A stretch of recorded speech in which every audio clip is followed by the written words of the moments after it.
अस्सलाम वालेकुम स्टूडेंट्स आज के इस लेक्चर के अंदर हमने सीखना है कि हम फ्रिक्शन को कम कैसे कर सकते हैं। तो आपके सिलेबस के अंदर फ्रिक्शन को कम करने के 4 तरीके बयान किए गए। अगर आप अपनी टेक्स्ट बुक पे आएँ तो यहाँ पे देखें मेथड्स ऑफ रिड्यूसिंग फ्रिक्शन को कम करने के तरीके।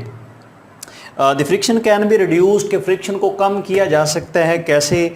Making the sliding surfaces smooth, कि ऐसी सतहें जो आपस में स्लाइड करती हैं उनको आप स्मूथ कर दें तो उनके दरमियान फ्रिक्शन की मिकदार क्या हो जाएगी?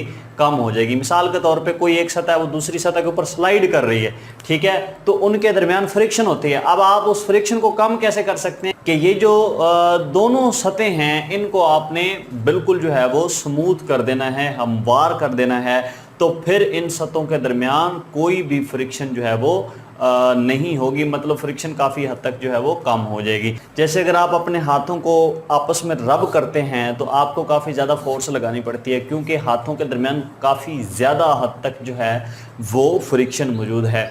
इसी तरह कोई सी दो सतहें हैं जिनको आप आपस में स्लाइड करवाते हैं तो उनके दरमियान बहुत ज़्यादा फ्रिक्शन होती है। उसको कम कैसे कर सकते हैं कि आप इन दोनों सतहों को हमवार कर दें, यानी कि इनको प्रॉपरली जो है वो आप स्मूथ कर दें, ठीक है, तो फ्रिक्शन आप कम कर सकते हैं। दूसरा तरीका यहाँ पे मेंशन किया गया है, making the fast moving objects a streamline shape, fish shape such as cars, aeroplanes etcetera.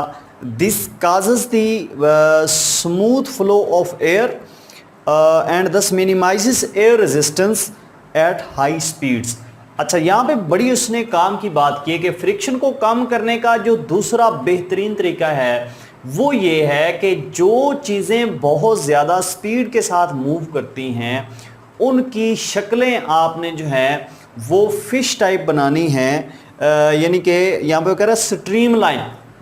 Streamline का मतलब होता है फिश टाइप। जैसे एरोप्लेन है, जहाज़ है, तो उसकी शक्ल आप देखें तो आगे से उसकी शक्ल जो है वो काफ़ी हद तक जो है वो ब्रीक होती है, यानी कि कोई भी आप यूं कह लें कि ऐसे फ्लैट सतह उसके सामने नहीं होती, क्योंकि अगर ऐसे फ्लैट सतह होगी तो भाई ज़्यादा जो है हवा उसके साथ टकराएगी और हवा कि मुज़ामत का सामना उस ऑब्जेक्ट को बहुत ज़्यादा करना पड़ेगा।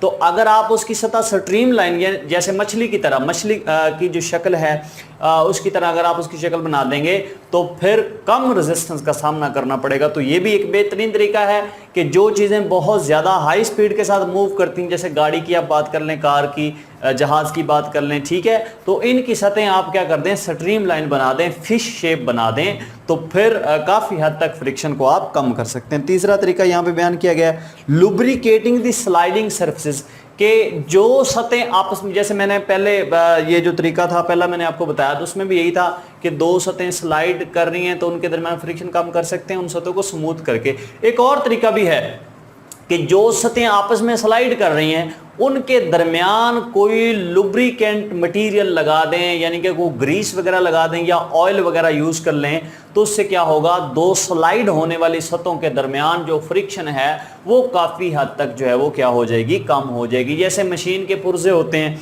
तो आपको पता है जब मशीन थोड़ी पुरानी हो जाए तो वो जब मूव कर रही होती है तो उसके जो पुर्जों की आवाज़ काफ़ी ज़्यादा हद तक आपको सुनाई दे रही होती है। उसकी रीज़न ये है कि उनके वो जो पुर्जे कांटेक्ट में होते हैं उनके दरमियान फ्रिक्शन काफ़ी हद तक बढ़ जाती है। फिर उसको कम कैसे करते हैं? वहाँ पे हम ऑयल या ग्रीस वगैरह लगा देते हैं ताकि वो जो रगड़ है वो काफ़ी हद तक कम हो जाए और फ्रिक्शन की मिकदार भी काफ़ी हद तक जो है वो कम हो जाती है। चौथा तरीका यहाँ पे उसने बयान किया है, using ball bearings or roller bearings. वो ये कह रहा है कि अगर आप बॉल बेरिंग यूज़ करते हैं या रोलर बेरिंग यूज़ करते हैं, बेसिकली ये मार्केट में अवेलेबल होते हैं ये बेरिंग्स, ठीक है। जैसे कोई भी चीज़ एक दूसरे के ऊपर स्लाइड कर रही है, जैसे मिसाल के तौर पर एक्सल है, एक्सल के ऊपर टायर स्लाइड कर रहा है, तो अगर हम ऐसी टायर लगा दें तो फिर बहुत ज़्यादा फोर्स लगानी पड़ेगी गाड़ी को मूव करवाने के लिए। लेकिन हम लोग क्या करते हैं कि एक्सल और टायर के दरमियान बेरिंग यूज़ कर लेते हैं। वो बेरिंग दो तरह का होता है, या तो बॉल बेरिंग होता है या फिर रूलर बेरिंग होता है। बॉल बेरिंग ये है कि उसके अंदर जो है वो गोलियां लगी होती हैं, ठीक है, ये बॉल बेरिंग होता है। और जो रूलर बेरिंग होता है उसमें क्या होता है कि एक सतह जो है वो दूसरी सतह के ऊपर रोल करती है, ठीक है जी। तो आप अगर रूलर बेरिंग यूज़ कर लें, बॉल बेरिंग यूज़ कर लें, तो उससे काफ़ी हद तक जो है वो फ्रिक्शन की मिकदार को आप कंट्रोल कर सकते हैं। यहाँ पे उसने मेंशन किया जी यूजिंग बॉल बेरिंग्स और रूलर बेरिंग्स के बॉल बेरिंग या रूलर बेरिंग इस्तेमाल करके because the ruling friction is lesser than the sliding friction. जो सतहें स्लाइड करती हैं उनके दरमियान आपने बॉल बेरिंग या रूलर बेरिंग जो है वो यूज कर लेना है, क्योंकि जब आप बॉल बेरिंग या रूलर बेरिंग यूज करेंगे तो उससे क्या होगा कि वो जो फ्रिक्शन है जो सतह स्लाइड कर रही है वो स्लाइडिंग फ्रिक्शन होगी। उस वक्त जब आप ये बेरिंग यूज करेंगे तो उससे क्या होगा, वो फ्रिक्शन जो है वो रोलिंग फ्रिक्शन के अंदर कन्वर्ट हो जाएगी और रोलिंग फ्रिक्शन हमेशा स्लाइडिंग फ्रिक्शन से क्या होती है, कम होती है। तो इस तरीके इन चारों तरीकों को जो है वो आप इस्तेमाल करके किसी भी हद तक जो है वो फ्रिक्शन को रिड्यूस कर सकते हैं। तो बेहतरीन जो है वो तरीके हैं ये चारों।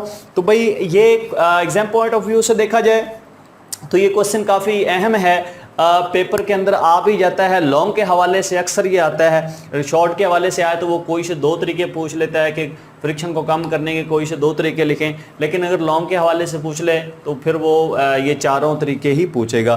तो ये क्वेश्चन आपने तैयार कर लेना है। नेक्स्ट जो लेक्चर होगा उसके अंदर हम यूनिफॉर्म सर्कुलर मोशन के बारे में, सेंट्रीपिटल फोर्स का फार्मूला जो है वो ड्राइव करेंगे। काफ़ी अहम क्वेश्चन है, वो भी पेपर के अंदर बार बार आता है, तो वो लेक्चर आपने मिस नहीं करना। आज के लेक्चर को यहीं पर ख़त्म करते हैं जी। अल्लाह हाफिज़।